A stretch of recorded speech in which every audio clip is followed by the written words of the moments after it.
4. The DuPonts. A dynasty of satanic royalty. The complete facts are difficult to discover. Beginning at the beginning, the next generation, the Jacobins, a Powderman, becomes director of the National Bank. Early years in America, a royal dynasty. The next generation, Pierre Samuel's grandchildren, hitting pay dirt society of the Cincinnati. The Order of the Garter. The three cousins that saved the DuPont Company in 1902. The DuPont Company used as a tool to bring U.S. into the New Order. Review of sources. Check this out. There has been no consistency among the DuPont family members in the spelling they have employed to write their name. The correct variations in spelling the DuPont name are as follows: DuPont, DuPont, DuPont, DuPont, DuPont, and DuPont de Nemours. In English, the second syllable is accented. In French, neither syllable is accented. The name has tended to be spelled DuPont for the family and DuPont for business. I decided for this article to standardize the spelling in line with this tendency. A dynasty of satanic royalty. Sitting down to write about the DuPonts reminded me of two other families. Recently, John Coleman, a researcher on the elite, commented to me that when he had researched the Queen of Denmark, he had discovered that the royal Danish family was slipping away secretly from everyone and they were going to satanic rituals. It is also noteworthy that 5 modern kings of Denmark have been the leaders of Freemasonry in Denmark, and the Danish royal family, princes etc. have been active Masons. John Dale wrote a book, The Prince and the Paranormal, which goes into the secret occult activities of the British royal family, especially Prince Charles, but also many other royal family members too.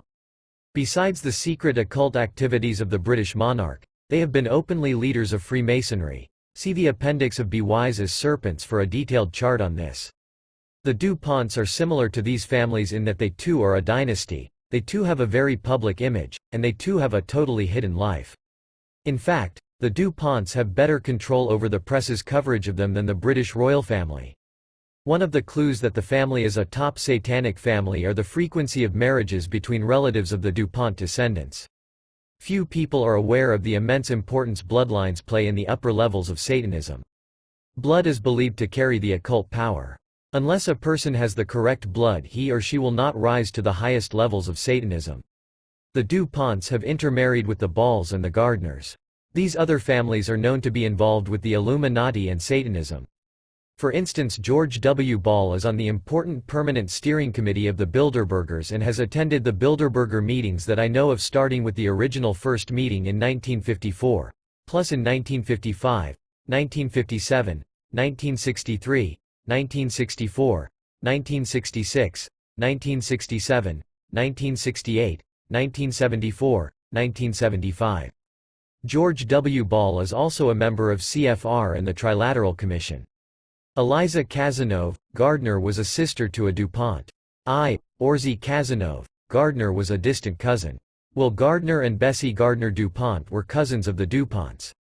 John W. Gardner is a 60 Illuminatus and in charge of the Rockefeller Bros. Fund. I have found the Gardners in the thick of Satanism and witchcraft. The complete facts are difficult to discover. At the library, I checked out a book, DuPont by William Dutton. The book had been a gift to the library from the DuPont Company. I also checked out a book, Alfred I. DuPont by Joseph Fraser Wall. That book's author, J. Wall, was financed to write the book by the trustees of the Jesse Ball DuPont Fund. Although scholarly in appearance, it is what they don't say that can be so crucial to really understand the history of the DuPont family. When a family is worth billions, they can afford to tidy up their family histories, and keep people from spilling the beans about secrets. On May 16, 1893, the press reported the death of Alfred Victor DuPont with great laudatory comments. Alfred, known as Fred, had been in business in Louisville, KT, and was widely known in the area as a philanthropist. Louisville's main paper, the Louisville Commercial, gave the public a totally fictitious story about how Alfred Victor DuPont died, along with many pages of the highest praise. If it hadn't been for the honesty of the Inquirer, a Cincinnati paper, not to be confused with today's national tabloid by the same name, Inquirer, the public would not have learned what really had happened. The false story said that Fred died of apoplexy while visiting his brother Biderman. The DuPont family still maintains this fiction as true, although all the facts of the case are blatantly known, and were public knowledge to quite a number of people whose lives were involved with what actually happened. Both Fred DuPont and his nephew Coleman DuPont were regular customers at the most expensive house of prostitution in the area, Maggie Payne's Bordello. Although rich, Fred was not willing to help support a distraught prostitute raise the child she was sure he had sired. So she shot Fred in the heart. Coleman DuPont, who was familiar with Maggie's, soon went down to Maggie's, retrieved the body with a hearse and took the body to Biderman's house. There the coroner was willing to lie on the death certificate that the death was caused by effusive apoplexy. It is most likely Coleman made that lie worth his effort. Henry Watterson, editor of the Courier-Journal, although he later admitted he knew the real story of the murder, went ahead and printed the false story on behalf of the DuPonts. This article starts out with this anecdote to make a point. The 13 top families do control the press, and are very sensitive to any negative publicity of any kind. Not only are their satanic activities deeply hidden, but even just the normal everyday sinfulness or human soapbox drama of their lives is deeply hidden. By the way, Coleman DuPont, an extremely hedonistic man, is one of the DuPonts I strongly suspect was into Satanism. Further secrecy has been obtained by working through trusted proxies. Today, a key proxy is the Jew Irving Saul Shapiro. The DuPont family is represented in a number of groups by Irving Saul Shapiro, who is on the Council of Foreign Relations. Irving S. Shapiro is a key person who has been the go-between to coordinate the activities of the Rockefellers, the DuPonts, and the Watson families. Watson family members who are 6 degrees Illuminati are mentioned in the first January 93 newsletter. Shapiro was a member of Carter's Advisory Council on Japan-U.S. Economic Relations, is a trustee of the University of Delaware, director of the Jewish Federation of Delaware, director of IBM, which is a Watson-Rockefeller business, director of Citicorp, Rothschilds and Rockefellers, headed in the past by 6 degrees Illuminatus, CFR member, Bilderberger Walter Wriston, and the USSR Trade and Economic Council, which Rockefeller plays a big part of. Shapiro is or was director of Continental American Insurance Company, International Business Machines, under IBM. Irving Saul Shapiro was chairman of the DuPont Company. Beginning at the beginning. The biographies of the DuPont family usually begin with the marriage of Samuel DuPont to Anne Alexandrine Montecanon in 1737 in Paris, France. Although Anne was a Huguenot, she was a medium with the spirit world. Anne came from an ancient noble family that lived in Burgundy, France. It is quite possible that it was Anne's bloodline that gave the DuPonts their occult power. Anne's bloodline may possibly tie into the House of David. At any rate, Samuel and Anne's son was the first DuPont to rise to greatness, and the first DuPont that can be connected directly to the Illuminati. Samuel and Anne's son was Pierre Samuel DuPont. Later Pierre Samuel added de Nemours to his name to prevent confusion between him and other French legislators named DuPont. Pierre Samuel DuPont was a GE News. Pierre's mother taught him to be a medium with spirits, but early on Pierre had to deny it publicly. His father Samuel could not understand the boy's genius, such as his ability at age 12 to translate Greek and Latin at sight. When Pierre's mother died when he was 16, he no longer had a parent in the family who could understand him, and after getting one of his frequent beatings from his father, he ran away, and was spared near starvation by his uncle Pierre de Monchanton. Initially, Pierre was a watchmaker, but within a short time he attracted the attention of several top Illuminati for his ability to write good tracts, and articles that advocated various economic and political views that they wanted promoted. Pierre joined the Freemasons, and at some point was Illuminized, as most of the French lodges became. Although Pierre went through severe financial difficulties after the French Revolution, he regularly made payments to Masonic organizations in France. Besides being friends with all the famous Masons of the time, one Mason brother of his worthy of note is the French astronomer Lalande, who helped hide him during the Revolution. Someone very powerful protected Pierre Samuel during the French Revolution. This is hinted at by historian Pierre Joly, although Joly never gives his protector's name. I believe he was protected because DuPont was part of the inner satanic hierarchy.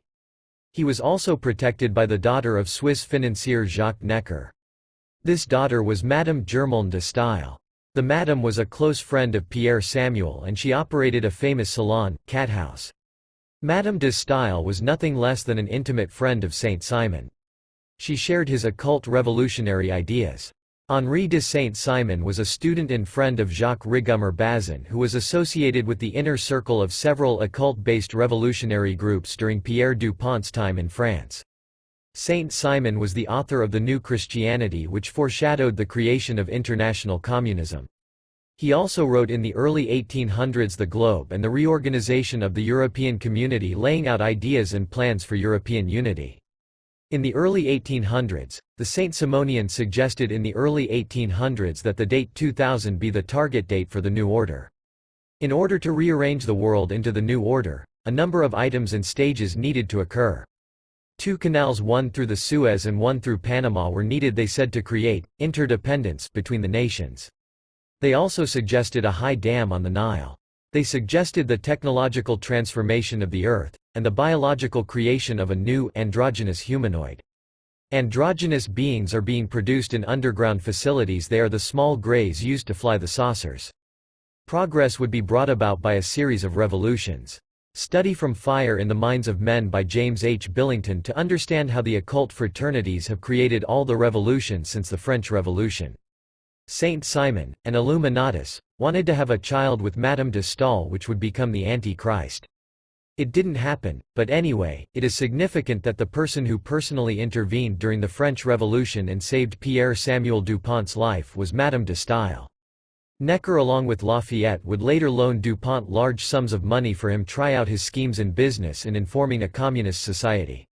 It's interesting that the Physiocrat's journal was Les Éphémérides du Citoyen. The title has astrological occult undertones. On January 1, 1769, Pierre Samuel DuPont took over the journal's management.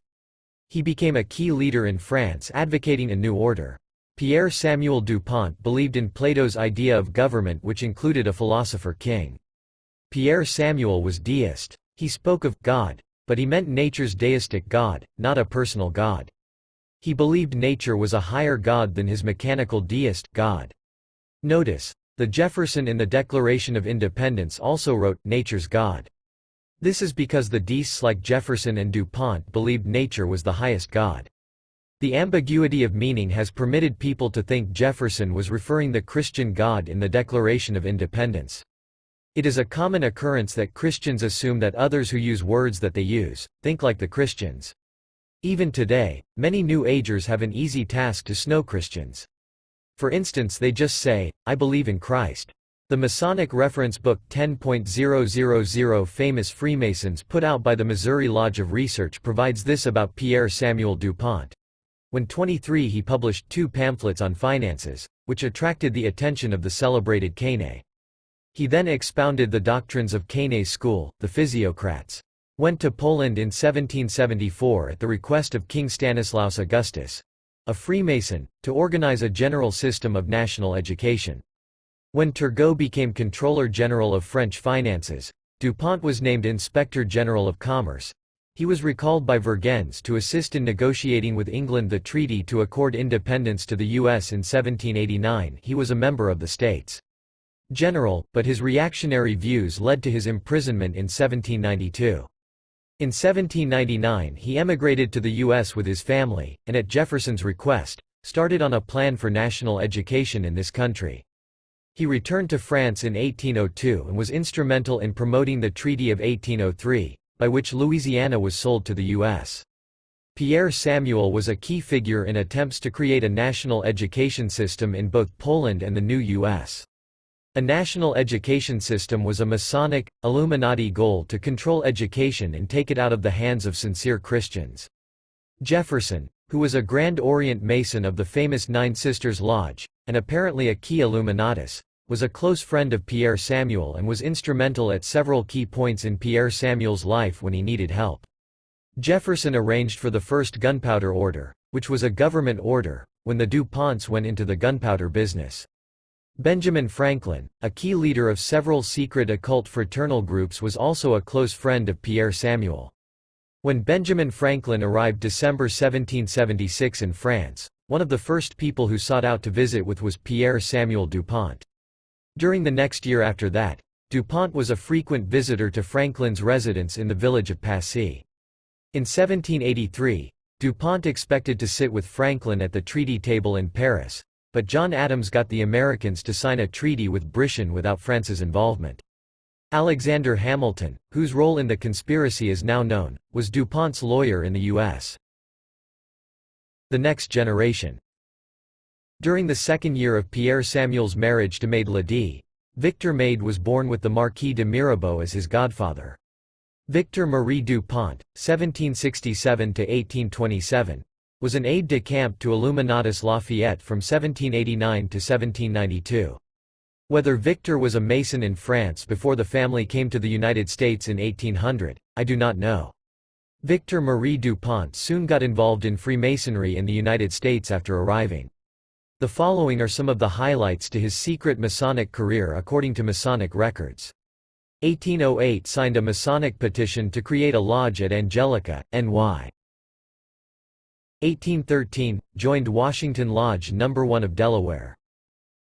1814 joined Knights Templars of Wilmington, Delaware. 1819 Grand Marshal of the Grand Lodge of Delaware. Also 1822, 1823, 1825, 1827. 1825 Grand Treasurer of the Grand Lodge of Delaware. Pierre Samuel had two more sons. Paul François died at age 1 month, and Eleuther Elreny. Eleuther Elreny followed his father's steps in getting illuminated. Eleuther Elreny was a prominent outspoken Jacobin. The Jacobins. The Duc d'Orléans, Grand Master of the Grand Orient of France, that is head of all the French Masons, along with two other key Masons Talleyrand and Mirabeau started the Jacobins. According to the book The War of the Antichrist with the Church, a book made from the lectures of George Dillon, Dublin, Ireland, M. H. Gill and Son, 1885, where Dillon lectures on the French Revolution, he states that both Talleyrand and Mirabeau were key Illuminati. The name of the original lodge of the Jacobins was changed to Club Breton and then Jacobin Club. The Jacobins were basically an Illuminized type of Freemasonry. The president of the Jacobin Club was the Freemason Georges-Jacques Danton, who was a member of the famous and powerful Nine Sisters Lodge. Nine Sisters or Nine Muses is what the Pleiades is called. Lafayette was a Jacobin, as well as the key players in the French Revolution. A very secret body of 300 key Freemasons ruled France secretly during this period according to the autobiography of Wolfe Tone, Pub. By R. Barry O'Brien, 1893. Robespierre was both a Freemason and an Illuminatus. In fact, he was both a disciple of Weishaupt and Rousseau. Prussian Baron Anacharsis Cloots was also a Freemason and Illuminatus. He also was a disciple of Weishaupt and understood better what Weishaupt was trying to accomplish. If one studies what these men taught, you will discover it is what was later known as socialism and communism. The original idea for all the French Revolution started with the satanic hierarchy. In November 1793, the true colors of this satanic-inspired business can be seen in the campaign against religion, where anyone who was a priest in France was killed, and the Illuminati posted one of its mottos in public: "Death is an eternal sleep." Eyewitnesses testify that Satan has a very detailed plan which he entrusts to his very select few at the top. Much of what seems coincidence and unrelated is actually according to a very clever, diabolical, plan. Eleuther Elreny DuPont was a major printer for the Jacobins. He was a convinced deist and worshipped nature too. A POWDERMAN becomes director of the National Bank. Later in the United States, after successfully setting up the best gunpowder factory in the world, Eleuther Irénée DuPont was selected along with his friend Nicholas Biddle to be a director of Hamilton's creation, the United States Bank. Remember that Astor was also selected as a director of this National Bank. The Mason Stephen Girard, 1750–1831, initiated into Masonry in 1788 in Charleston, South Carolina, helped establish the Second Bank of United States in 1816 and served as its director. Girard had amassed a $9 million fortune by the time of his death. He was born in France and became a sea captain. Where his money came from is somewhat of a mystery. He gave large sums of his money to Masonic charity. Early years in America. On January 3, 1800, the DuPont tribe arrived in the United States with grandiose plans. Part of the plans were to create a new society. While Victor Marie and his father pursued grandiose schemes that tailed miserably, Eleuthère Elreny DuPont started a gunpowder business in Delaware. Ireny's success can be attributed to several factors. The French government gave him top-secret machinery and plans to produce the best gunpowder possible in that day. It was state-of-the-art technology, and they supplied manpower to help get started. The DuPonts had friends in various places that helped them in numerous ways, getting financing, business, land, etc. Eleuthère Elreny DuPont was intelligent, worked very hard and worked with patience. If he hadn't had so many commendable qualities, then the DuPont family may have sunk back in history, and another family taken their place. A royal dynasty. The DuPonts are a dynasty of kings. They have been called kings, and rightly so, even if people have been unaware that they are a dynasty of Illuminati kings. I do not know which particular men have served during the satanic rituals. The family has always had a head of the family. It may be that the most powerful DuPont may also secretly serve as the highest Satanist. I don't know who has been representing the family at the highest levels of secret Satanism. I suspect or surmise it has not been the public head of the family in modern times. But I can list the public head of the family as it passed down through time. Persons below: years as head of family, generation coming to America: Pierre Samuel DuPont 1739 to 1817, first Eleuthère Elreny DuPont 1817 to 1834, second Alfred Victor DuPont 18,341,850, third Henry DuPont 1850 to 1889, third Henry A. DuPont 1889, fourth. These men had great authority over the tribe of DuPonts. The DuPonts had family council where even the women had voting rights. The DuPonts, like the Rothschilds, helped set up their children's marriages, and many of the early ones were to cousins. For instance, much to the delight of the DuPonts, Sophie Madeleine DuPont married her cousin Samuel Prentice DuPont in 1833. Two of Sophie's drawings occur later in this article. The family owned everything in common, and distributed according to needs and according to the contribution that each could give to the family business. The James Bitterman, the son of Evelina DuPont Bitterman, went to France, and his descendants would give the DuPonts a lineage in France. One of the families that intermarried and were close friends with the DuPonts was the Cazenoves family. Both families were close friends with Thomas Jefferson and Albert Gallatin. I have concluded that both Thomas Jefferson and Albert Gallatin were Illuminati. Further, I discovered in a 40-volume set on American statesmen in Volume 13, p.386, that Albert Gallatin claimed to be descended from the ancient Roman consul Calatinus. Incredible as it may seem, the black nobility have kept track of their bloodlines. The same people ruling the world today are in many ways the descendants of the rulers in past ages. Antoine Charles Cazenove, born in Geneva, SW, was a business partner with Albert Gallatin. During the War of 1812, the DuPont gunpowder factory, since it was the primary American powder company, was the known target for the British to destroy. However, the British never attacked it. The DuPonts had organized a local militia called the Brandywine Rangers. Interestingly, their militia flag was a beehive on white silk. Lafayette visited the DuPonts in Delaware the summer of 1825. Another important Mason who would visit the DuPonts was Henry Clay, who was the American Secretary of State and head of the Whig Party. Henry Clay was Grand Master of the Grand Lodge of Kentucky and Grand Orator for the GL 1806–09. He was one of the Freemasons involved in a high-level meeting that used the U.S. Senate chambers on March 9, 1822 for their meeting. If the DuPonts were already one of the primary top families, it may well be Clay was coming to them for guidance on how to steer the nation. The DuPonts played a role too in the building of the American Capitol, which was laid out and constructed with numerous occult patterns. The next generation. Pierre Samuel's grandchildren. Eleuthère Elreny DuPont had a daughter, Sophie Madeleine DuPont, 1810–1888. Sophie was also her mother's name.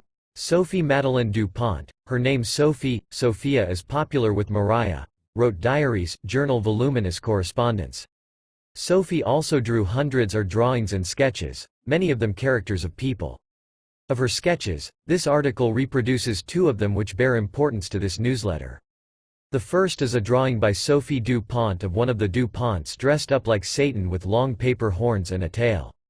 Interestingly, According to a 12 December 1829 letter by Sophie to one of her relatives, Sophie comments that the costume of Satan was mistaken for Old Nick. See the article on Saturn in this newsletter for evidence of the connection between Satan and Santa. The next drawing is a drawing that went with a letter from Sophie to Clementina Smith, the 21st of July 1837, which is a self-portrait of what Sophie calls blackies, black servants, who carried her to her bath in a special chair. This drawing is included to show how wealthy the DuPonts were within a short time after coming to Delaware. USA Alfred Victor DuPont, who took over as head of both the family and the factories making gunpowder, was married to Meta. Meta was into Swedenborgianism, which was a type of mystical religious Freemasonry that was based on the Swedish Mason Swedenborg's teachings. Alfred Victor apparently didn't feel anything negative toward this. His wife Meta organized a Swedenborg church in town. Around the Civil War times, the DuPonts became less identified with deism and more identified with the Episcopal Church. Joanna Smith DuPont was instrumental in this change. One of the families that the DuPonts would marry with was the Cazenoves, who were Episcopalians, and some members were, I suspect, involved with the Illuminati. Christ Church was built off the DuPont communal property for Episcopal services. By the Civil War, the state of Delaware was lock, stock and barrel under the control of the DuPonts and their friends the Bayards, the Salisburys and the Grays. In this 20th century, the DuPonts have gotten firmer control. Because the state of Delaware is controlled by the DuPonts, et al., it is worthwhile to examine some of the people the DuPonts and their elite friends have placed into office. This is a very unfinished skimpy list. I have done only a little research in this direction. Governors of Delaware. Chronological order. John Collins, Governor 1819 to 1822, Collins family.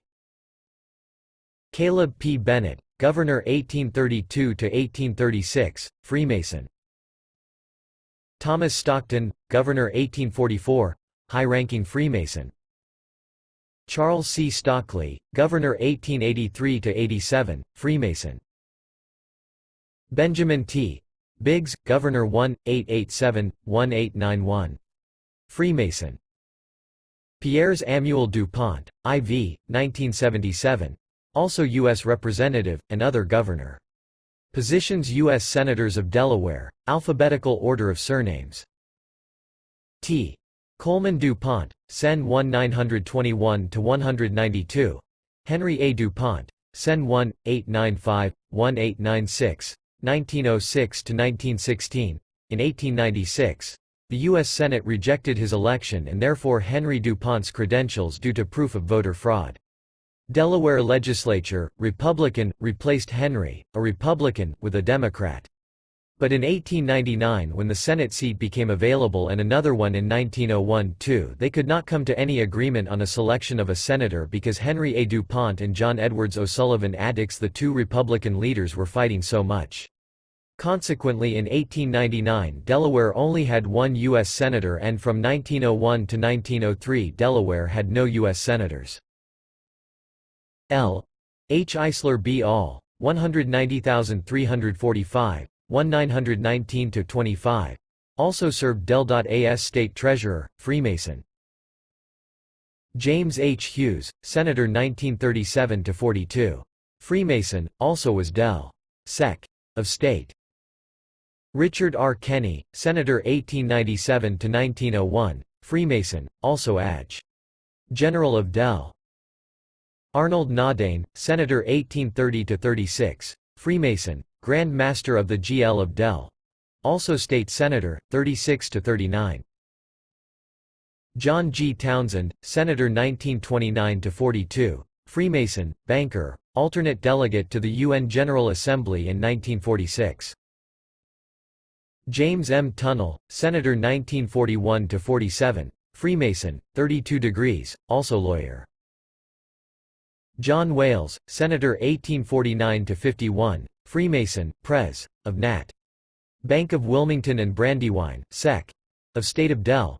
1845–49.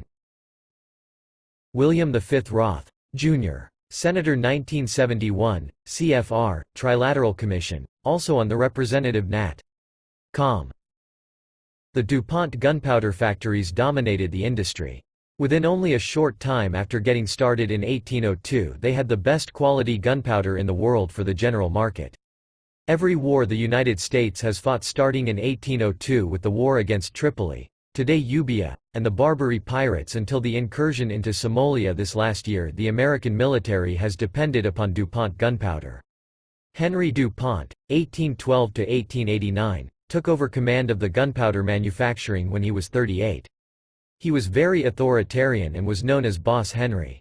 His narrow-minded, backward and authoritarian thinking ran the DuPont Company into the ground in spite of their control of the gunpowder market.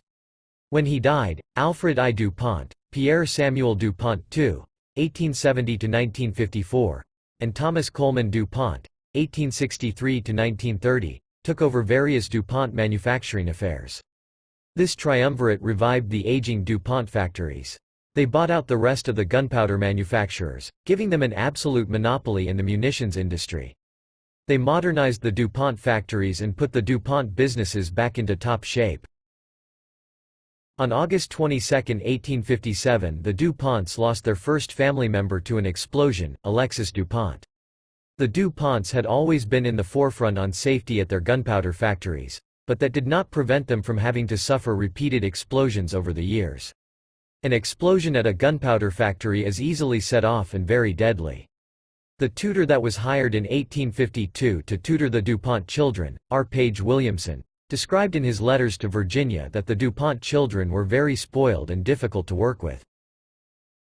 In 1872, Henry DuPont brought together Laughlin and Rand and Hazard Powder Company in order to form a gunpowder trade association. What the association did was to eliminate competition between the three largest manufacturers of gunpowder, and create a monopoly for this cartel. Eventually DuPont bought out the other two plus numerous other small gunpowder companies. I suggest that everyone who believes that the DuPonts and the rest of the elite are capitalists, should take another look at history. These men do not believe in capitalism, they believe in monopolies, which boils down to the same thing that occurs under communism. When these people describe their setting up a monopoly, they call it bringing order and stability to a fragmented and chaotic industry. In 1889, Alfred I. DuPont attempted to bribe French officers in charge of the production of smokeless gunpowder to give the secrets to him. But no amount of bribe would work, as the Frenchmen knew they would lose their lives if they gave the secrets to him. The British were not any more helpful. Youth was not all peaches and cream. Fred was murdered. William DuPont, 1855–1928, was trapped in a marriage with a DuPont cousin, May DuPont, that he didn't want to be married to.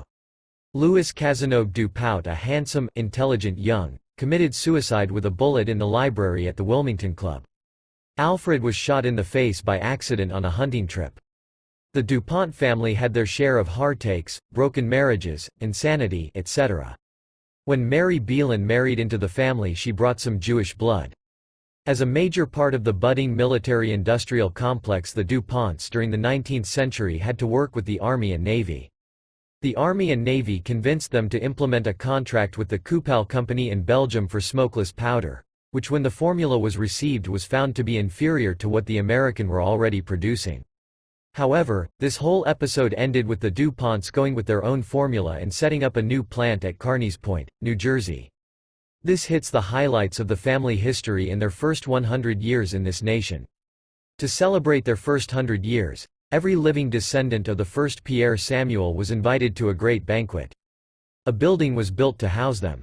They numbered over 100.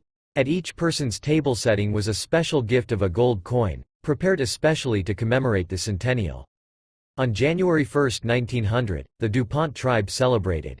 The DuPonts are shrouded in so much secrecy, that their secrecy is not even known. When Eugene DuPont, the chief executive of the family gunpowder, high-explosive business, died near the turn of the century, none of the other DuPonts hardly even a vague idea of how much the company was worth or what assets it had. At that time the DuPonts had powder plants in PA, Del, Iowa, and TN. The DuPonts are much the same today, except that their assets are perhaps 10 times better hidden, not only from outsiders but from themselves. The DuPonts have in general made their money the hard way by working and producing, in contrast to the other top families. The DuPonts are to be commended on this, even if at times they have been very tight on what they have given their workers. The DuPonts have also shown an amazing ability to keep their dynasty alive. There seems to be an increasing invisibility to their family. Hitting Paydirt. One of the people who had been involved for a short time with the Illuminati, and is now a Christian, told me that they could remember the name the Society of the Cincinnati and that they knew nothing about the organization, but that it had something to do with the Illuminati. But what is this organization? Without anything but the name, I began my investigation. At first look it seemed like some old Ladles genealogy group who are descendants of revolutionary soldiers. However, as I carried out what promised to be a long-term research project on the society, it began to appear that something big was behind this organization.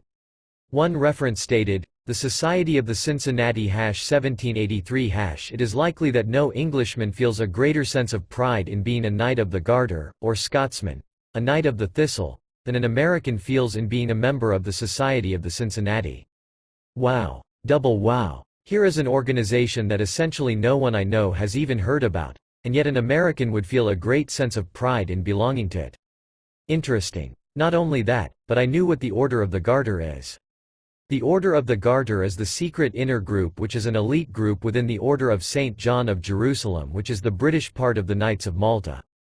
The Knights of the Garter are the leaders of the Committee of 300. They are diabolical men. Lord Peter Carrington, who is a member of the Satanic Order of Osiris and other demonic groups, is a member of the Order of the Garter. Lord Palmerston is an example from history of another similar example of a Knight of the Garter who was totally corrupt, pretended to be a Christian, and practiced Satanism. I found out that the Massachusetts legislature had had some of its senators and representatives concerned for the welfare and safety of the United States, because, according to testimony on record, the Society of Cincinnati was the beginning of a hereditary aristocracy in the U.S. dedicated to subverting the Republic. The Massachusetts legislature declared the Society of the Cincinnati dangerous. And yet, speaking for the public, for all the legislators' trouble, the truth is nobody has even heard of the Society of the Cincinnati, let alone known or guessed it was dangerous. When the United States was created, it operated under the Articles of Confederation. It was a confederation of independent states. Each of the states printed their money, passed their own laws, etc. The federal government was simply a League of Nations type body. The Society of the Cincinnati was partly responsible for getting that changed. The Society of Cincinnati favored a very strong central government, a national bank, etc. The Freemason Baron von Steuben is credited with starting the organization. The Mason Pierre L'Enfant, who designed the city of Washington with its hidden occult symbols, also designed the logo for the Society of the Cincinnati. Every president of the United States has worn the diamond eagle jewel of the Society of the Cincinnati. Wow. And I hadn't even heard about it until I got this tip from this ex-Illuminatus. Benjamin Franklin was an honorary member. The Marquis de Lafayette was a member. George Washington and James Monroe were original members. At least 15 presidents have been honorary members. Pres. Franklin Pierce and Zachary Taylor, his father was an original member, were hereditary members. Many of the high-ranking Masons who were also officers in the Revolution were original members. 3 prominent Freemasons who were big in the Society of the Cincinnati were Henry Beekman Livingston, 1750–1831, James Mann, 1759–1832, and Hardy Murphy, 1752–1809. Hardy served as Grand Master of the Grand Lodge of North Carolina beginning in 1789. I noticed that many very busy elite people were spending a lot of money and time on this society, whatever its purpose was. The society had a museum, and a headquarters building in Washington, D.C. on Massachusetts Avenue, NW, and state chapters. But why? The stated purpose of the organization didn't seem to explain the interest people put into the organization. Why spend time belonging to an organization whose only purpose is to commemorate the fact that all its members are descendants of Revolutionary War officers? The purpose of the organization is to render permanent the cordial affection subsisting among the officers. Okay, I can understand a group of officers who are all veterans of a war getting together. But their descendants? We are talking about a war whose fighting basically ended in 1781. That's over 200 years ago. Would my busy descendants care to visit with some other Vietnam vets' great-great-great-grandchildren 200 years from now? Yet, my 1983 World Almanac, which lists in fine print about 1,300 associations, gives the membership of the Society of the Cincinnati at 2,800. Other sources indicated that the organization had an affiliate organization in France. But how? How could an organization which was open to only descendants of select revolutionary officers be so identical in purpose to something in France for Frenchmen? I could understand why, but only if the stated purposes were not the whole story. As you can see, I was very suspicious of the Society of the Cincinnati. It appears I had stumbled onto something big. But I hadn't been able to tie the society in with the Illuminati until I stepped up my research on the DuPonts. The tie-in between the Illuminati and the Society of the Cincinnati came when I began investigating what I thought might turn out to be an obscure person. His name was Leighton Coleman, 1837–19. And he was married to Frances, Fanny, Elizabeth, daughter of Alexis Irénée DuPont, 1816–57. Alexis died in an accident. Occult bloodline power can pass through women or men, so it was worth it to investigate Leighton Coleman. Leighton Coleman turned out to be the bishop of the state of Delaware for the Episcopal Church. He was a prime mover in the temperance movement, which I had already discovered was Illuminati-controlled. Further, Leighton was Grand Chaplain of the Grand Lodge of Freemasons in Pennsylvania, Grand Prelate of the Knights Templar, and Chaplain of the Delaware Society of the Cincinnati. Another of the top 13 Illuminati families is the Kennedy family. There is a connection to the Society of the Cincinnati with this family too.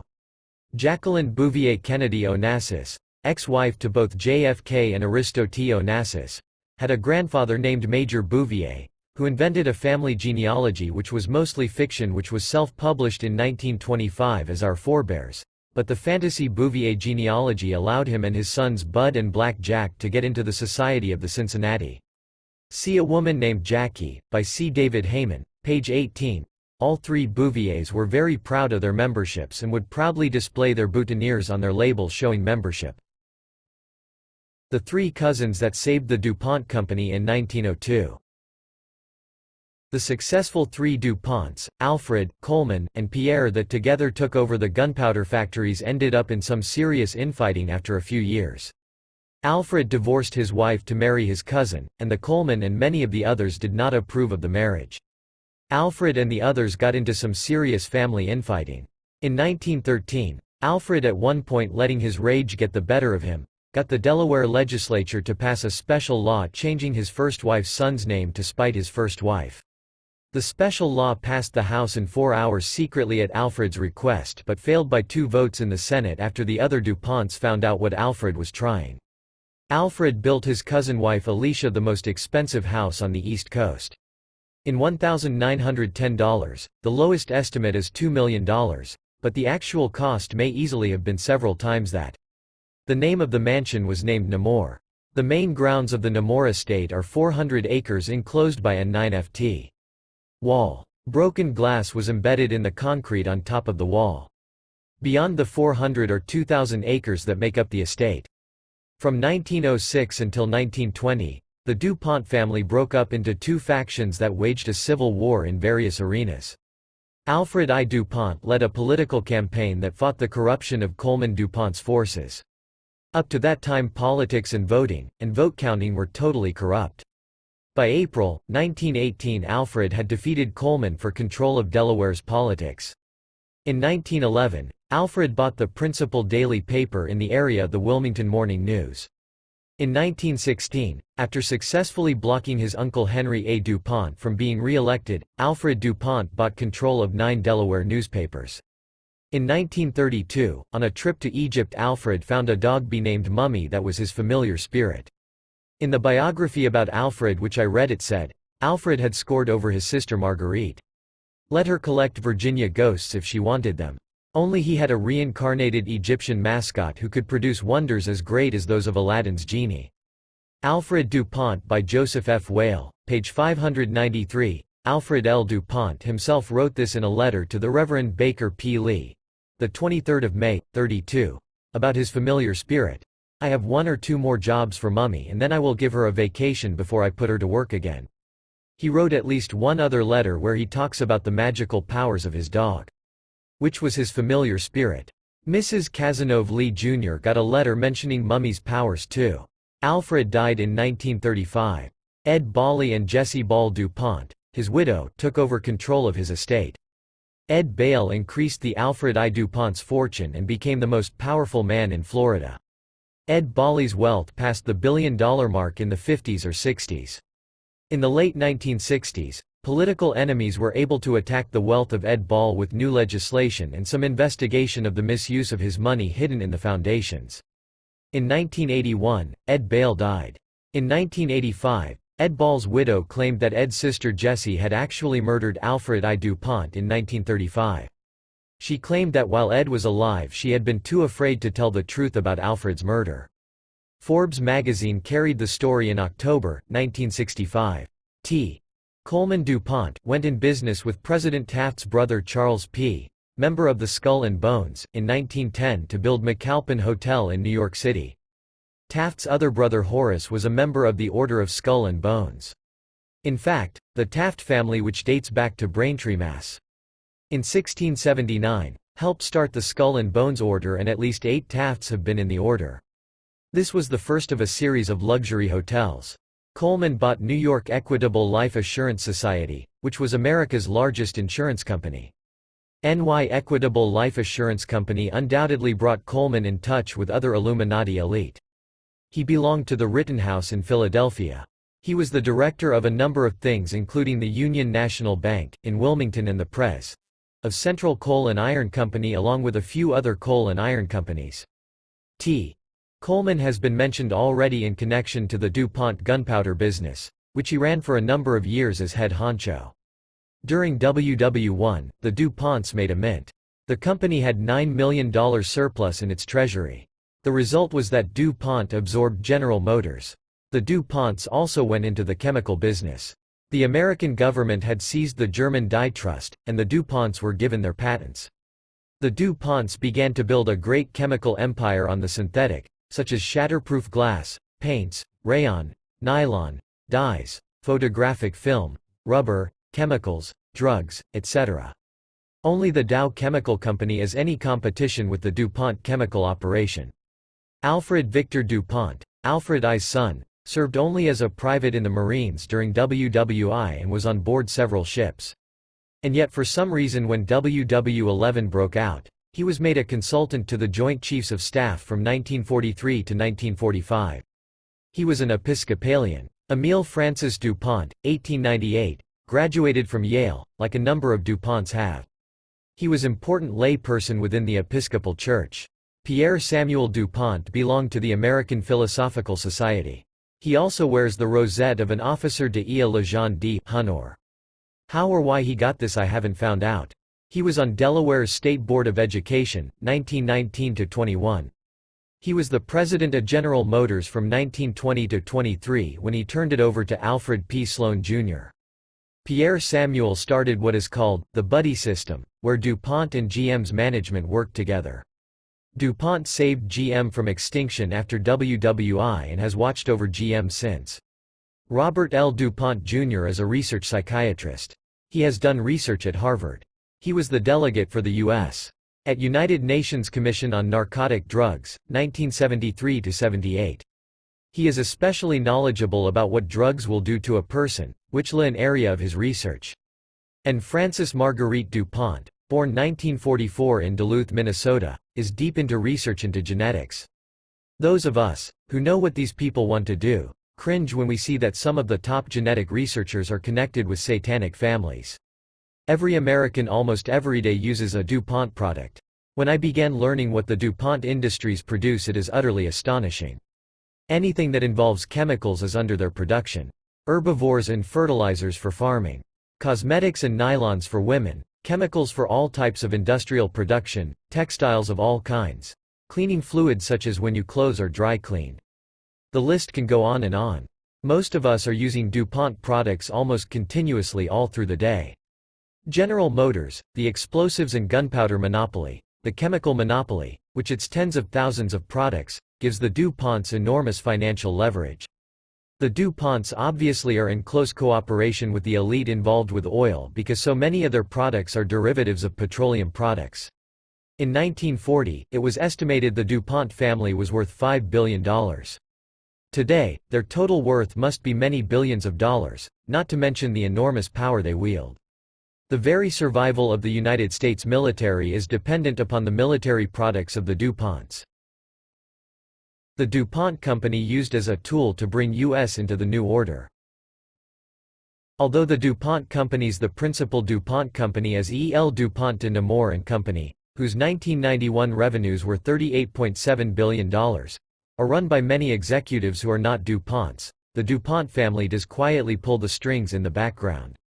Many of the executives are men whose philosophy of life matches the DuPonts. It is very clear that the DuPont companies are being used in a big way to move us toward the New World Order. The first item on this concerns how the DuPont workers are being indoctrinated. I received a video of the Pecos River training near Santa Fe, NM that DuPont workers in the East are sent to. I also looked at a magazine article about this training, indoctrination, in the article, Go Take a Flying Leap, for the company.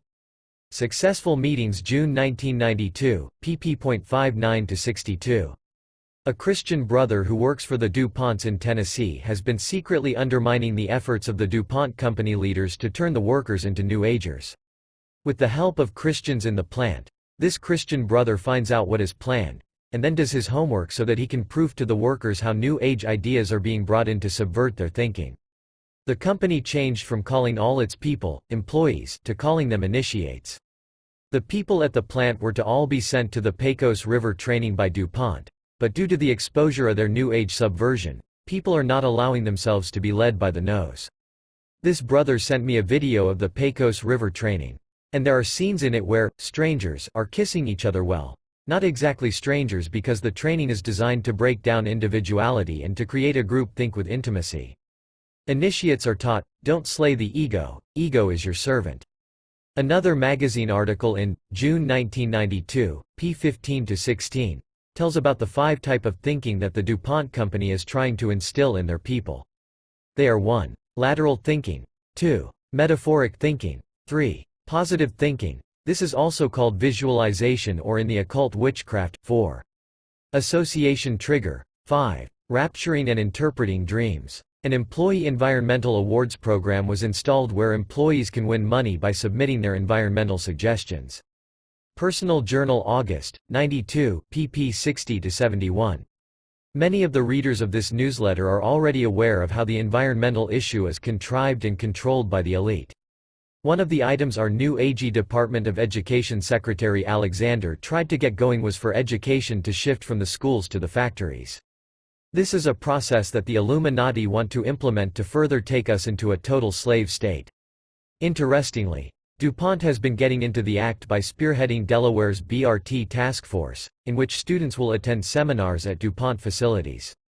The DuPont company is employing AA, that is artificial intelligence. The neural networks are to the point they can learn from their mistakes. DuPont is taking us into brave new world. They were the first ones to initiate with fax, now a rapid customer service called Fax on Demand. DuPont is now in the process of becoming totally global. They already have plants in a number of South American countries, Mexico, Canada, US, Korea, Japan, and several European nations. They have been trying to figure out how to enter the Commonwealth of Independent States, CIS, what used to be USSR. Apparently, they lost some money already in that regards. The ICI, Imperial Chemical Industries, which is allied with the Warburg family, in England, and DuPont swap plants. Imperial Chemical Industries has had their headquarters in Wilmington, Delaware for some time before this swap. DuPont got ICI nylon plant, and ICI got DuPont acrylic plant in the States. Why? So both companies could become more international. Or in the words of someone else, to focus resources on businesses where each can develop stronger global positions. See Economist, 10/3, 92, p.76. The swap will give DuPont 43% of the European market for nylon fibers used to manufacture carpets. DuPont has built a $20 million research center in Bad Homburg, Gier. DuPont has been spending, according to a recent article, $1.27 billion on research. Some of DuPont's research lay in risky areas. That means that it is difficult to see how the research can financially benefit the company. This has been admitted by the company. The Aviation Week in Space Technology, October 26, 92 issue. page 64, 66 talks about the sophisticated composite materials that DuPont is producing for state-of-the-art space and aviation vehicles.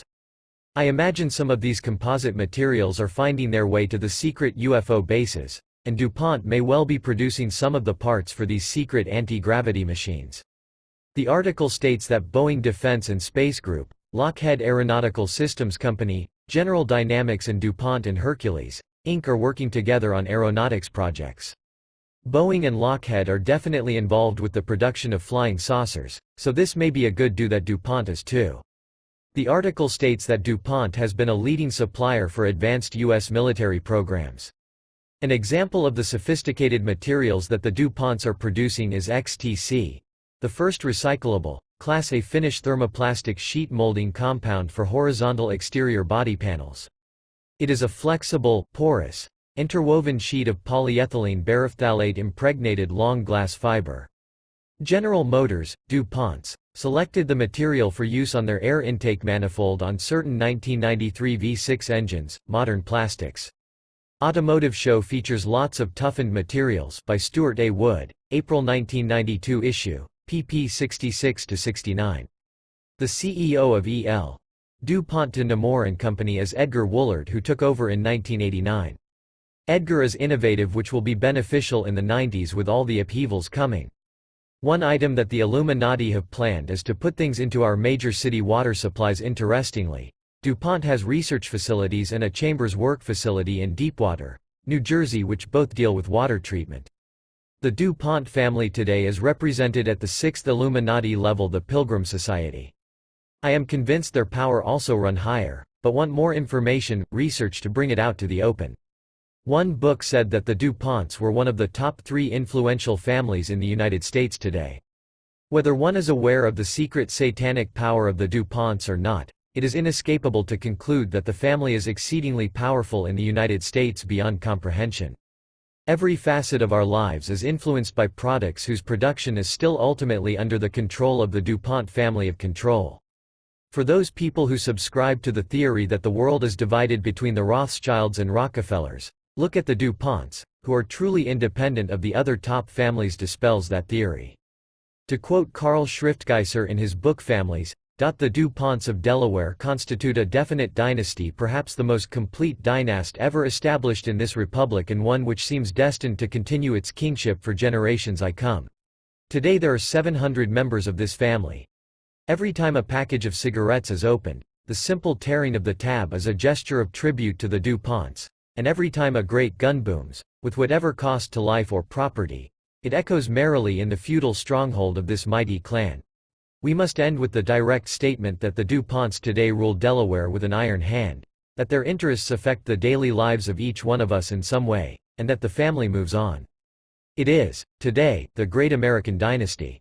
Close, unassailed, it keeps to itself, hides its scandals, boasts not of its good works, but continues, within American democracy, to exert its own indomitable way. Review of sources. Many key books used in preparing this article can be identified by the references in the text. About 120 magazine articles were reviewed, and many key articles used are identified in the text.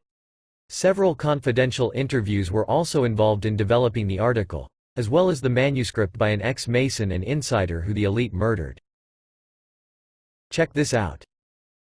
Several years ago, I developed a friendship with a man from Silverton.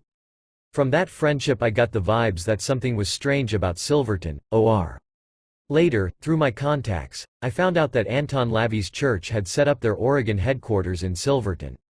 I suspect this was because Silverton had some occult activity already there. About 25 to 30 miles southeast of Silverton, or as Mill City and Gates. The area between this is wooded and has beautiful falls and a large park. Now the threads of this story return to Portland. A man who saw my book The Watchtower and the Masons told me 2 years ago that B knew John Lawrence. He said I and John would like to meet, and that B would arrange it. One of the weekly papers here is the Willamette Weekly, and they seem to be free of some of the stifling control of the New World Order in contrast to our daily paper The Oregonian. A research writer for the Willamette Weekly using John Lawrence's research on the Skull and Bones Order wrote a long article in the Willamette Weekly about the Skull and Bones Order. John Lawrence and I would be a natural shoe-in as men since we both investigate secret satanic groups. But the man who knew John Lawrence always told me after promising to get us together that John had disappeared. Not only that, but this man's original openness turned to not wanting to have much to do with me. Touching some type of very sensitive secret. Here is what I have been able to find out. Several satanic groups are in the Gates, OR area. John Lawrence was extremely interested in what the 322 of the Skull and Bones Society meant. He was convinced that number linked the Skull and Bones Society with other groups. John Lawrence and 2 other researchers like himself moved to Mill City to investigate the secret satanic groups in the area. From someone from the inside, it turns out that they shot 2 of those researchers while they were in the Mill City area investigating. The CIA went looking for John Lawrence. And John Lawrence is now in hiding. People in the Mill City area were afraid to answer my questions. However, I was able to glean a little information with a great deal of effort. Some occult group bought a ranch near Gates, OR. The head of the group is Jim Cole. They bought a ranch, which is not in Jim Cole's name. The last police raid against any occult activity was over 5 years ago, and it appears that the Satanists are in the key positions in the Mill City and Gates. They may even have a person on the police force. The last obvious item to comment on is that for some reason, the CIA is very mixed up and sensitive about this occult activity. John Lawrence was one reaction to my DuPont article was that someone whose mother-in-law works for the DuPonts in Pennsylvania asked a few questions and found out that her mother-in-law is an actual witch. I don't mean as in an old hag. I mean as in witchcraft. This witch is close friends of the DuPonts and has been protected from being fired by the DuPonts. What is most significant in this whole thing to me is that my article got other people cognizant of what's happening so that they could teach themselves. Once people begin to really catch on to things, they will begin to detect things all around that are happening in regards to the NWO. Most Americans don't have any frame of reference to hang any facts about the conspiracy. They bemoan the idea of a satanic conspiracy. They claim there is no proof all the while it is all around them. For instance, did anyone catch what Bill Clinton did when he faced the people and waved at the inauguration? See the last article in this newsletter for an answer. A friend called my attention to Inside Edition's television story on Louis DuPont Smith, the heir to the $10 million fortune of the DuPont Chemical Co. Louis DuPont Smith is exposing his family. Of course, on national television, which is controlled by the Illuminati, they are not going to do much exposing, but they did let a few hints get through. Louis DuPont Smith did get a sentence left in what was shown on TV, where he points the finger at powerful families as the culprits behind the drug trade. The reason B was allowed to voice this was that Louis was the person behind the book Dope, Inc., and it was this involvement that got him in hot trouble with his family. Lyndon LaRouche, who was truly exposing the satanic conspiracy, wrote a good book, Dope, Inc. The book exposes the Queen of England as a participant in the drug trade. Yes, the British royal family does tie in the elite, the occult, and the drug trade. They are not as nice as their pictures suggest. Louis DuPont Smith, having a good feel for what is going on, recognized that Dope, Inc. is the, as B put it, paraphrased, the only book showing the involvement of powerful families. Louis provided the $212,000 for the book to be printed. Good for him. Let's just make it plain, the satanic hierarchy is behind the drug problem. Louis' family was very upset that he was helping the enemy, and they got a judge to rule that Louis was incompetent to handle his financial affairs, and the court declared that Louis can have on $15,000 per year of his fortune. The DuPonts also tried to stop his wedding.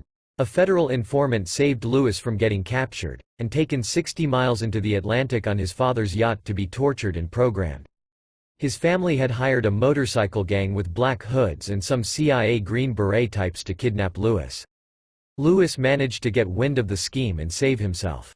He tried to get his family on conspiracy to kidnap, but the DuPont family, bear in mind, as one of the top 13 Illuminati families, owns justice in this country. He failed to get his family on the conspiracy charge. One detail that I didn't mention in the original story on the DuPonts was the one of the more recent governors of Delaware, C. Douglas Buck, was married to Alice H. DuPont. I also left out a great deal of the inside story on the politicking that has gone on in Delaware this century. It is so detailed with so many names that I didn't want to confuse people with it. Anyway, the bottom line is that behind the scenes, all of the governors since the 1920s have been approved by the DuPonts. I debated whether to include the DuPont's genealogy. I had it, so I decided to give it, on the chance someone might use it. The genealogy shows several things: a. that the DuPonts like the Astors repeatedly used the same names over and over, b. that the DuPonts like the Rothschilds had a lot of first-cousin marriages. Marriages between a DuPont and a DuPont are given asterisks, however some of the marriages between people with different last names are also between first cousins and other relation. If it looks like I've gone to a great deal of trouble for nothing, I can understand what you're saying. We certainly don't need to know every DuPont. But just like in a laboratory, one deals with many exact small details in numerous experiments to discover a principle. That is what I am doing here. I am trying to break ground so that people will understand more about how the elite think, etc. I had hoped that I might also be able to track which branches are with the Illuminati and which may have balled out. 5. The Freeman bloodline. Independent discoverers of the Priory de Zion Holy Blood, Holy Grail, describing the Priory de Zion Knights Templar. The House of David. Gaylord Freeman as Grand Master. Grand Master Gaylord Freeman and Roger Freeman instructed the U.S. government. Origins of the family: Illuminati and Satanism. Walter Mondale Freeman family writes books. Ties to other important families. Mormon leadership. Digressing about the Mormon connection. Summary. More on the Freemans. The amazing thing about this family is that it is not a family that people would have thought of as being one of the top 13. However, for me as a researcher of the elite and the satanic hierarchy, the name pops up with surprising frequency. For instance, Stephen M. Freeman runs the Legal Affairs Department of the Civil Rights Division of the Anti-Defamation League, which is a daughter of the B'nai B'rith. The ADL is a dangerous organization controlled by the hierarchy. The Illuminati drug money to fund this organization. Another Freeman is Walter Freeman, who introduced the lobotomy into the U.S. with James W. Watts in 1936. The frontal lobotomy was a brutal method of mind control that has been permitted to be done to us, under the disguise that it is of benefit to humanity. Then there was Simon Freeman, an important intelligence officer. And the list goes on of people that are in key places with the Freeman name. But the most important position of all, which removes all doubt that the family is at the top, is that the late Grand Master of the Priory de Zion was Gaylord Freeman. Independent discoverers of the Priory de Zion. What is the Priory de Zion? Are we sure it exists? How does this relate to the hierarchy?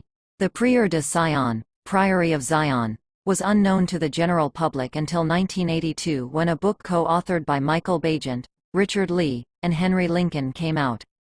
The book was entitled Holy Blood, Holy Grail, and it offered historical proof that an organization called the Priory de Zion was powerful and had existed since the time of the early Crusades, 1099 AD. In 1991, I came out a little more information on the Priory de Zion. The organization is so little known to even my readership that we need to stop and really examine the Priory de Zion. In trying to figure out the mysteries surrounding this organization, Lincoln, Lee and Bagent's research led them to conclude that the holy bloodline that the Priory de Zion guarded was the bloodline of Jesus. This immediately made all their research anathema, condemned and disliked by the most of Christendom. I watched to see if Christians would refute the unbiblical parts of their research, but besides a couple of short articles, Christian Century, 9/1 to 8/80, Raiders of the Lost Grail, and Christianity Today, 3 September 82, Holy Blood, Holy Grail, Holy Mackerel, in Christian periodicals. In addition to this was a small book in England, The Holy Grail Revealed, which simplistically claimed that the book was of no value because obviously it was erroneous. No one even pretended to try to refute the book, as far as I know, except for that English book which did pretend but didn't refute anything. The authors went on to write two more popular historical exposés concerning the Priory de Zion and Freemasonry, The Messianic Legacy and the Temple and the Lodge. Actually, to be fair to the Christians, if I hadn't already known from my research that much of the European information in Holy Blood, Holy Grail was correct, the wild religious speculation about Jesus in part the 3rd of May have caused me to doubt the book too. The first Christian author to pick up on the Prieure de Zion was J.R. Church, who wrote Guardians of the Grail, which built on Holy Blood. Holy Grail's research in a constructive way and put more pieces of the puzzle together. At last a book was out that challenged some of the false ideas of Holy Blood, Holy Grail, without blindly throwing their excellent research. While the public at large had never heard of the Prieure de Zion until Holy Blood, Holy Grail came out, the organization was written about in high-level military intelligence briefings years before the book. Some of the men in high-level intelligence have become concerned with the direction this nation is going. It is through such men that independent confirmation had leaked out even before the book. The information did get to some researchers. I came out with my Be Wise as Serpents book in 1991, which among other things covered the Prieure de Zion, after I had concluded that the evidence verified its existence. I approached the issue from my own angle of research. In researching the Illuminati, it became clear: 1. That bloodlines were very important, 2. That the people in high-level Satanism believe they are descendants of the House of David, 3. The Illuminati's activities tied in many ways to the Prieure de Zion. One startling tie-in was that the Freeman family was, according to an informant, one of the top 13 Illuminati families. The ex-Illuminati people I received information from were not familiar with Holy Blood, Holy Grail nor Guardians of the Grail. Even if they had, which they definitely hadn't, neither book mentions the Freeman family. It wasn't until the researchers of Holy Blood, Holy Grail wrote their sequel, The Messianic Legacy, that was published in 1987, that the name Freeman came out as the leader of the Prieure de Zion. In short, the way the research of mine and others simultaneously from different angles came up independently with similar conclusions using totally different sources confirms beyond a doubt that the Prieure de Zion exists, and that the Freeman family is indeed a very powerful family. I have never spelled out in detail the proofs about the Prieure de Zion and the Freeman family, and even now I am not going to. To me the basics are facts, and I don't want to get bogged down trying to prove the obvious, when there is so much more to learn. There are stubborn people whose minds will not come along no matter how much proof and encouragement. They will just have to stay where they are. Describing the Prieure de Zion, the original start of the Prieure de Zion appears to have been the idea of a number of powerful bloodlines, and included various descendants of the Merovingians, including the House of Lorraine, the House of Guise, the Medicis, Sforzas, the Estes, the Gonzagas, and the St. Clairs, Sinclairs. The Medicis are tied to the black nobility also. From the beginning, the Prieure de Zion has been committed to Hermetic magic, a type of black magic that originated with the ancient Egyptians and portrayed in the Egyptian Book of the Dead. René d'Anjou, a descendant of the Merovingians, persuaded Cosimo de' Medici to establish in circa 1444 a non-church library at San Marco where Plato, Pythagorean works, and books on Hermetic magic were translated. Up until this time, the Catholic Church had control of all the libraries. It was from Cosimo de' Medici's library that the spark of Greek and Egyptian teachings set off what developed into the Renaissance, which was revival of humanism and the occult. It appears that during the Middle Ages, witchcraft and the mystery religions had seriously dissolved to the point that these modes of thought had to be relearned from the ancient writings. Interestingly, the Middle Ages, when witchcraft and paganism were dissolving, have been branded the Dark Ages by the establishment, and inaccurately painted as a time when learning went out. A magazine put out during WW2 by Prieure de Zion members was Vainqueur.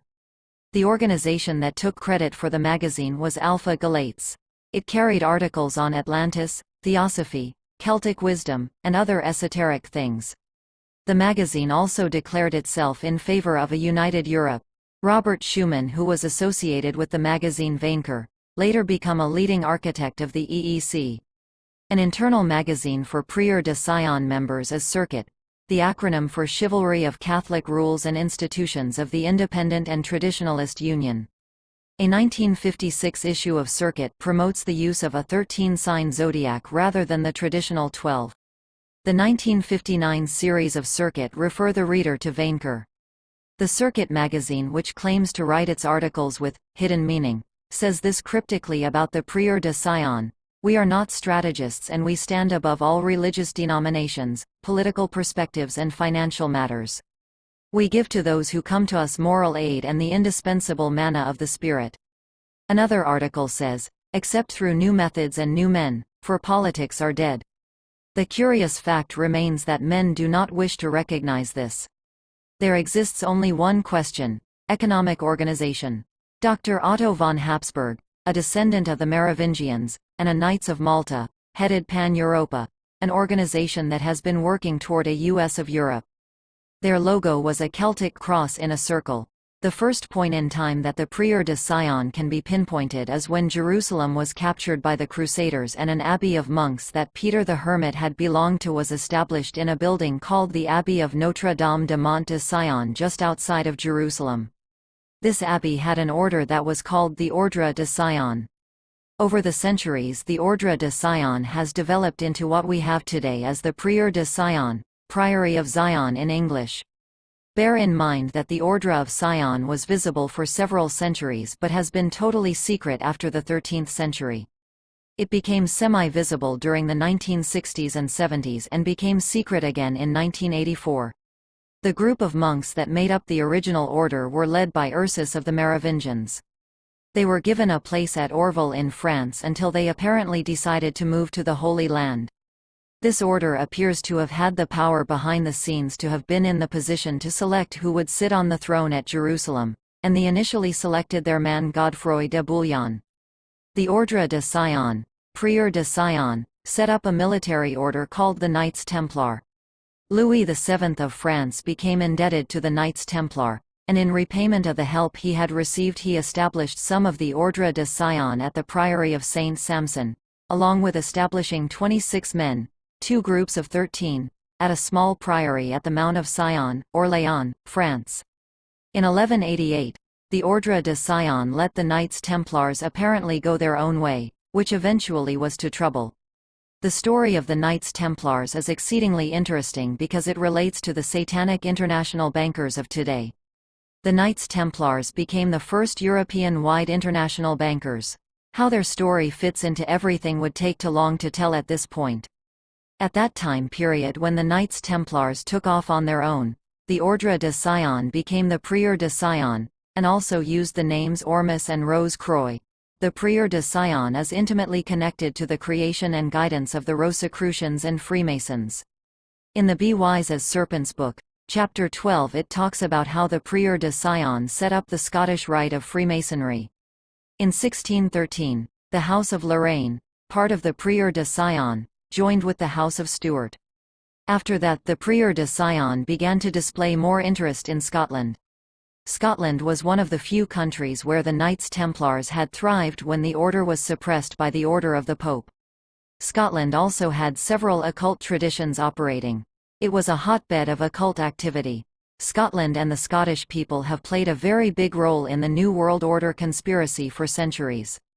Meanwhile, when the Priory de Sion went underground, they established their archives in some secret rooms beneath the Chapel of Saint Catherine, at the castle at Gizers, northern France in the Rue de Vienne.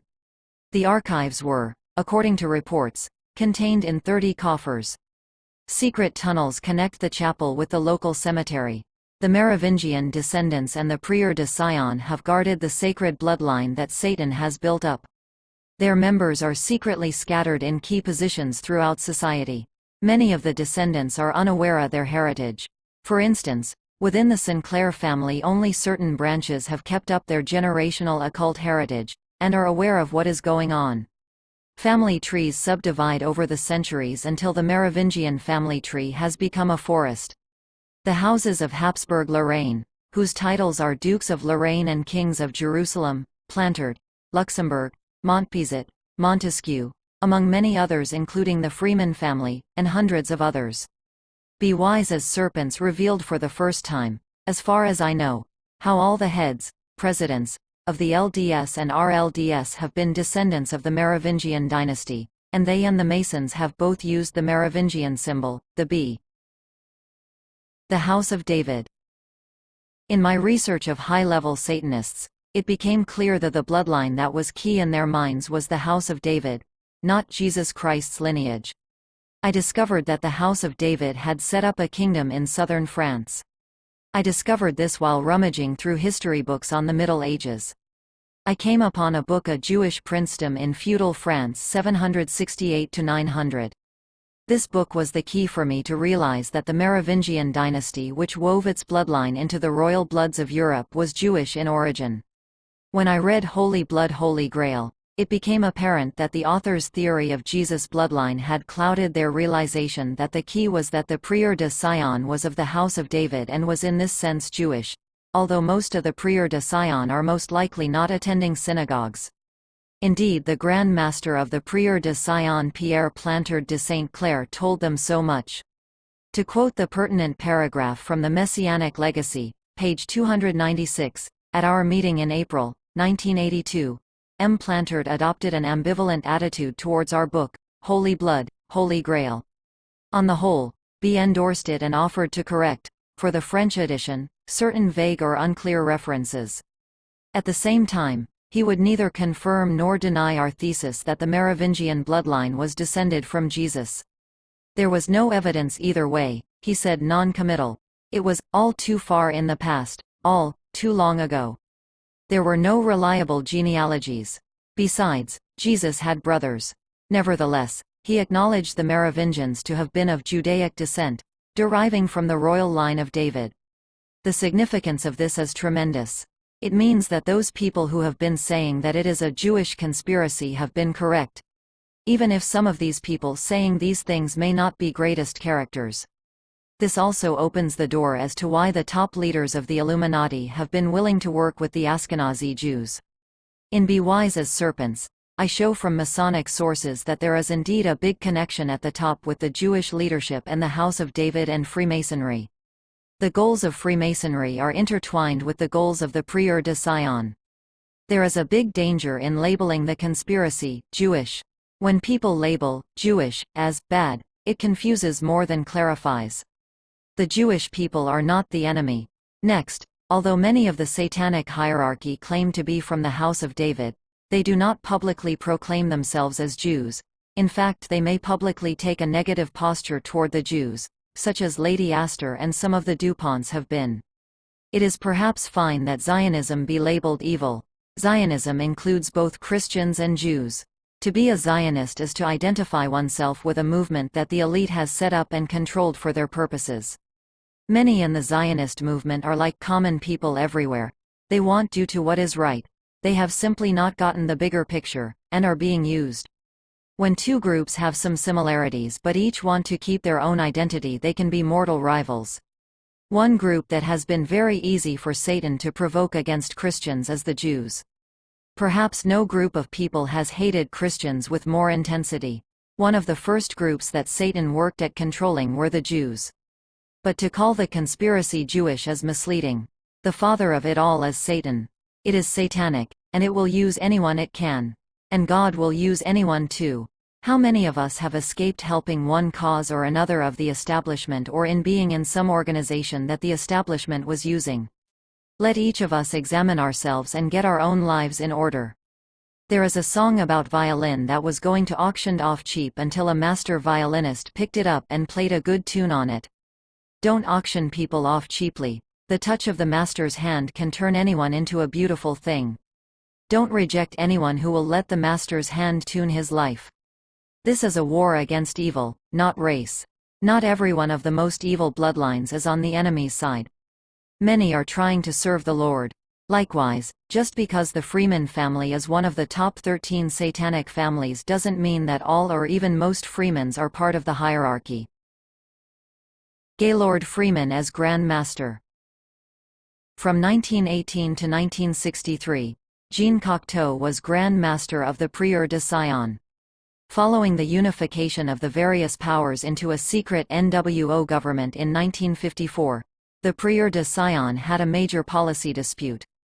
In 1963, with Cocteau's death, Gaylord Freeman, helped by Antonio Merzagora and Pierre Plantard de Saint Clair, governed the Priory of Zion. In 1981, Pierre Plantard took over as Grand Master. In 1952, long before becoming Grand Master, Plantard de Saint Clair transferred 100 million francs worth of gold ingots to Switzerland to the Union des Banques Suisses.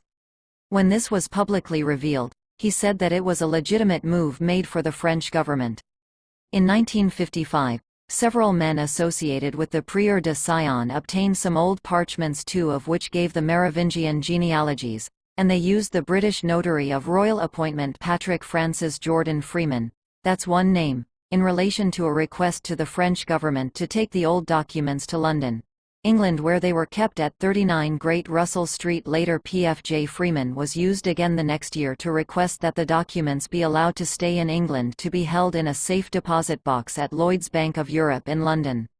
One of the men involved went by the name Captain Ronald Stansmore Nutting of London, born in Dublin, IR, who is reported by reliable sources to have been in British intelligence MI5, and had sat on the board of directors of at least 14 companies, including Arthur Guinness and Guardian Assurance. He was chairman of the board of the British and Irish Steam Packet Company. He was also governor of the Bank of Ireland. One of Guardian Assurance's departmental chairmen was also an MI5 operative besides Captain Nutting. Another PD.S.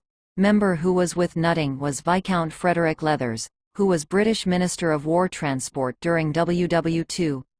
Viscount Leathers had a business associate and longtime friend Sir William Stevenson, who was the wartime chief for MI6's American branch office called BSC, British Security Coordination, in New York. Another friend of Leathers was Connop Guthrie, also headed BSC for MI6 in New York. Guthrie was a shipping executive. Due to internal trouble in the Prieure de Zion that resulted from a rule that members had to place a birth certificate and signature with the priory, an English faction created forgeries of birth certificates and signatures and in secret protest sent these as originals to France. P.J. Freeman then got involved in this act of defiance. Another division occurred between the French members and the American members. The French wanted more of a role and some type of restoration of the monarchy in a united Europe. The British members, who far outnumbered the few French, wanted to skip the monarchy idea. The Vatican and the Prieure de Zion, P.D.S., my personal abbreviation, work together. Apparently, the Vatican is given some type of minor kickback for their cooperation.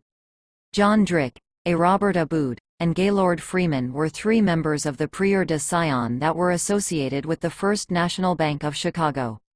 John Drick had started as an assistant cashier in 1944 and became a vice president 3 years later.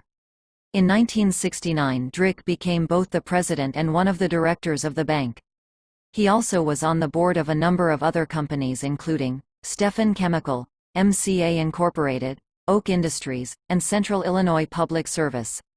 The Guardian Royal Exchange Assurance, the Guardian Assurance, in London, where P.J. Freeman worked, had shared a building with the First National Bank of Chicago, which had Gaylord Freeman as chairman of the board of directors.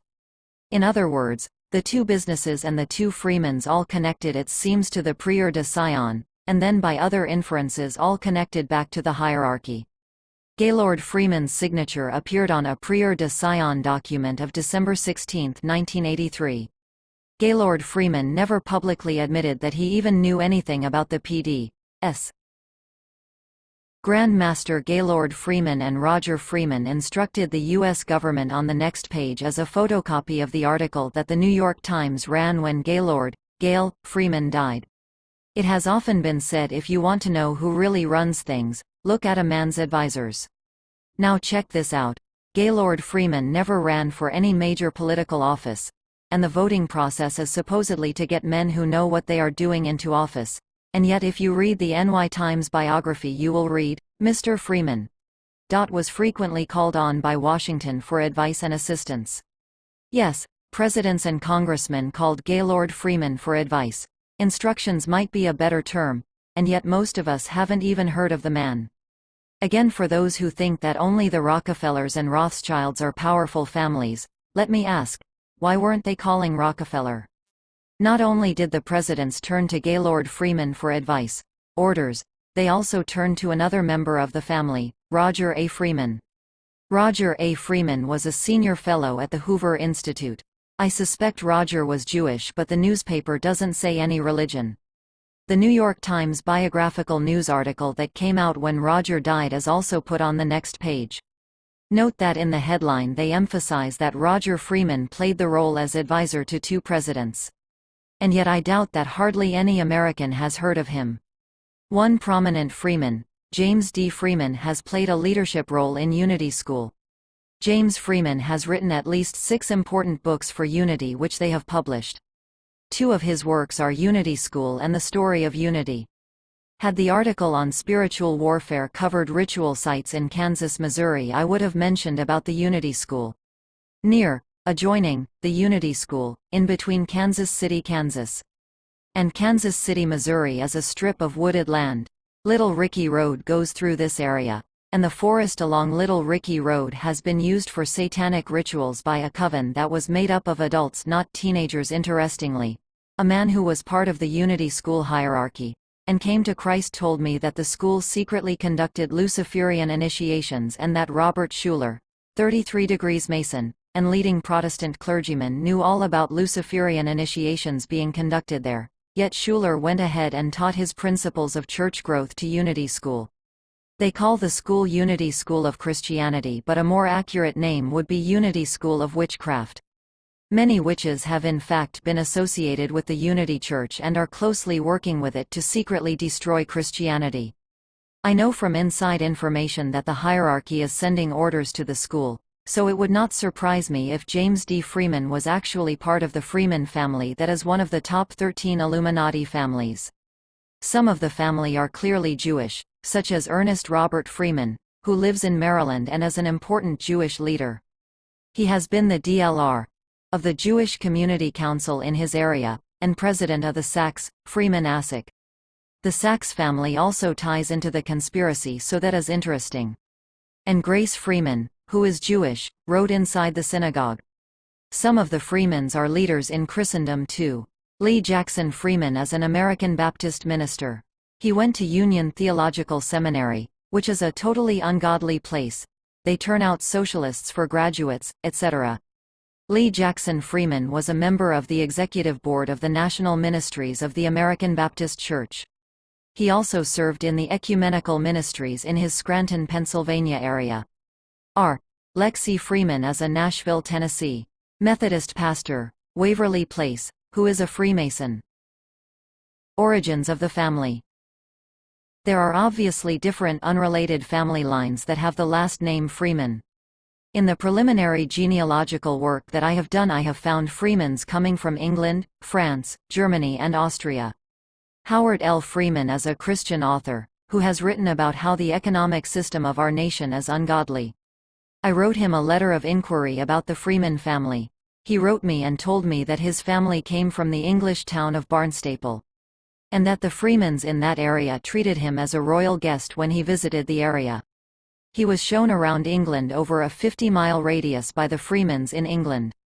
His opinion was that his last name did not originate in Barnstaple, England.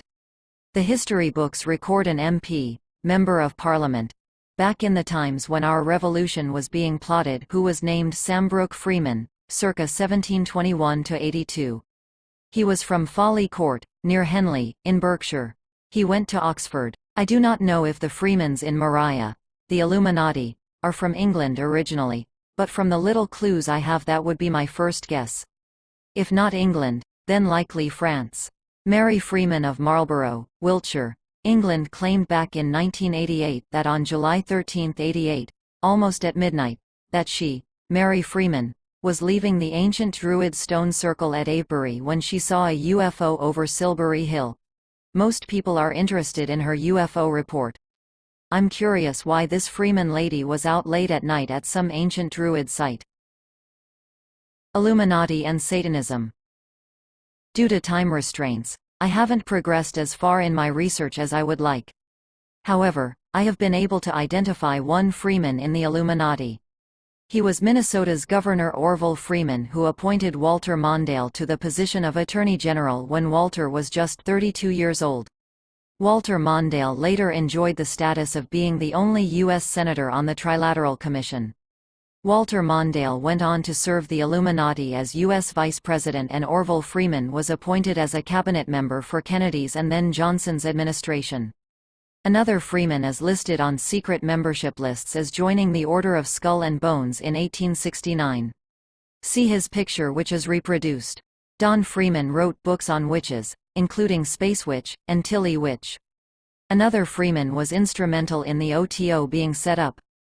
For those who know about the OTO, I've mentioned it in the past. It is Hermetic magic and Satanism. Right here in Oregon, we have been watching some Freemans, because it appears that there are some Satanic Coven members here in Oregon who are Freemans. Freeman family writes books. It is interesting to look at some of the titles that various Freemans have authored. Here is a sampling. See if some of these don't sound like the authors could be potential candidates for being in a coven. Part of what I can do for the reader is to begin to give him or her a feel for how the Freeman family connects into the rest of things. This next section's information will include information that only tangentially relates to the Freemans, but is important to place them in the context of what is happening backstage out of the sight of the world's eyes. The Freemans in the Satanic hierarchy in the U.S. work with the Illuminati families of the Collins and Wheeler families. Readers are already familiar with the Collins family, but not the Wheelers. Now let me explain who the Wheelers are, because I am trying to put some pieces of the puzzle in place for you. General Earl Wheeler and his brother Leo Wheeler, a Grande Master of the Illuminati, see the top diagram pg. 14. The first January 93 newsletter, are secret Satanists and also 33 degrees Freemasons. Leo Wheeler, by virtue of his Grande Master status in the Satanic hierarchy, has been able to visit the Dulce, NM underground facility. The route he used was to fly in, and then the last stretch is done in a black limousine. Various people in the Dulce area have occasionally spotted these VIP black limousines. The Wheeler family has a long history of involvement with Satanism, and its genealogical history goes back to the House of David. An amazing clue, or an amazing coincidence, appears when we look at the genealogy of the Mormon leaders. The Be Wise as Serpents book makes the connections of the Mormon leadership, but it doesn't appear that many have read or understood the significance. Maybe this here will help. The top Mormon leadership, LDS and RLDS, all are related and descendants of the Merovingians, but for sake of discussion let us take Brigham Young. Brigham Young's first name was Brigham. It was given to him because of the importance of the Brigham family. His grandmother was Sybil Brigham. Sibyls were prophetesses of the ancient world, and the name is a semi-common occult name. Brigham Young and his family practiced magic. They were also intimately aware of their genealogy, which goes back to the Merovingian dynasty. One wonders if it is coincidence that the Merovingians' primary symbol, the bee, is also the symbol for the Mormon Church in Utah. Look at a Deseret Industries, Mormon thrift stores, building in your area and you will see the bee on their side. But not only does Brigham Young have Merovingian blood from at least 2 lines of blood, and possibly as many as 6 lines of blood back, but he also is related to the Collins family of Massachusetts that we wrote about in the 2nd of January 93 newsletter. Further, Brigham Young is also a blood relative of the Wheelers. This is the clue, which is amazing. A chart of all this is given on the next page. If Young's Wheeler relatives are related to the Satanic Illuminati Wheelers, then we have an example of how 3 strains of top Satanic blood have interwoven and resulted in the birth of the Freemason, witch, and president of the LDS Brigham Young. Perhaps the tie-in doesn't exist, but it certainly is worthy of our examination. Digressing about the Mormon connection. There may be some disinformation put out on this by the other side after this comes out, so don't be taken in by their establishment. As I have mentioned before, a descendant of Joseph Smith Jr., who was satanic ritually abuse victim, has quietly told certain people that her family is indeed a satanic bloodline.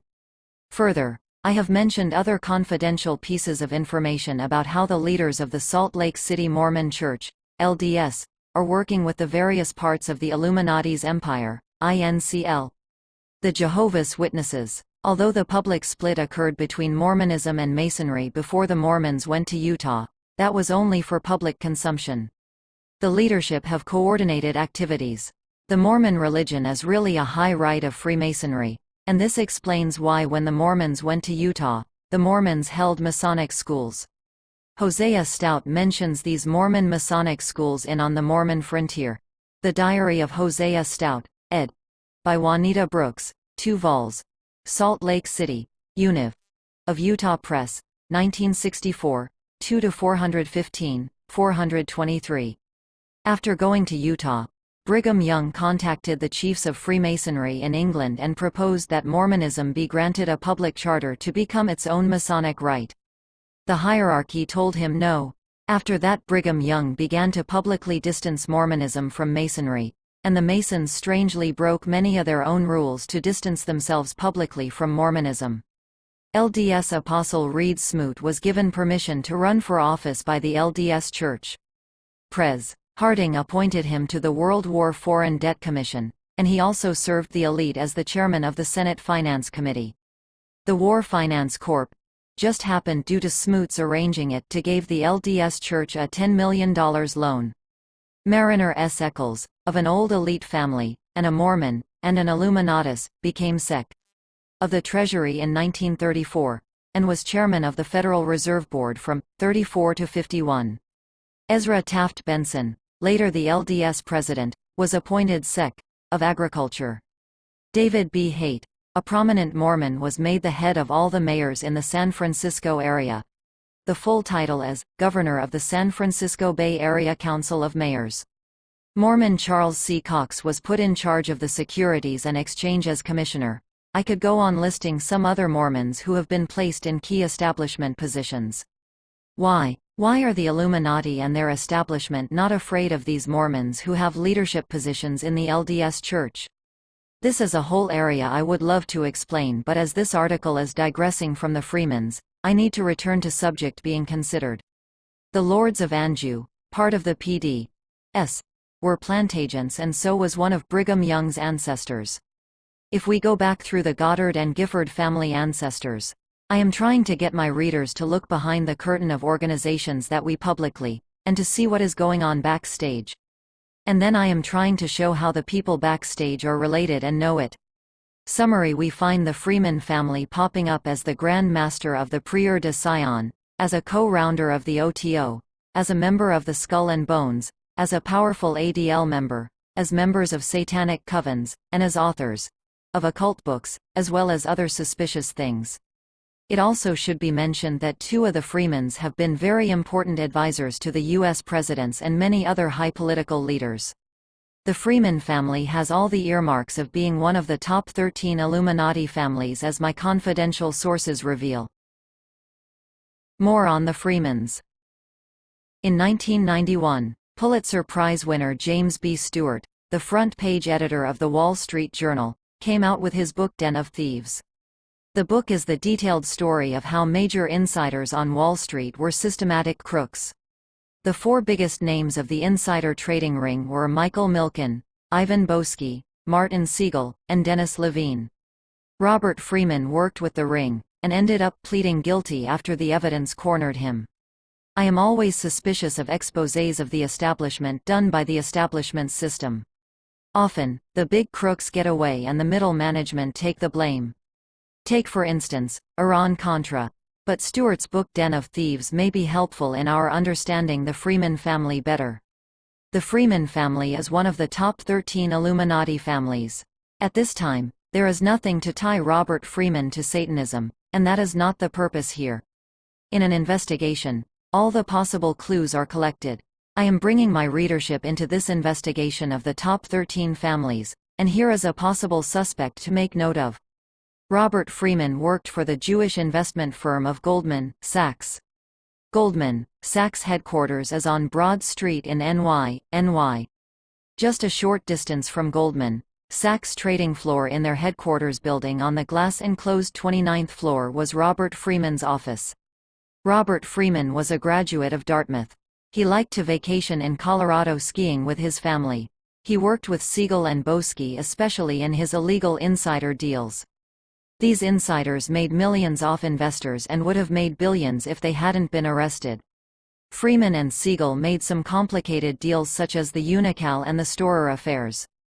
Boesky went to Russia after prison and offered his financial talents but was politely rebuffed.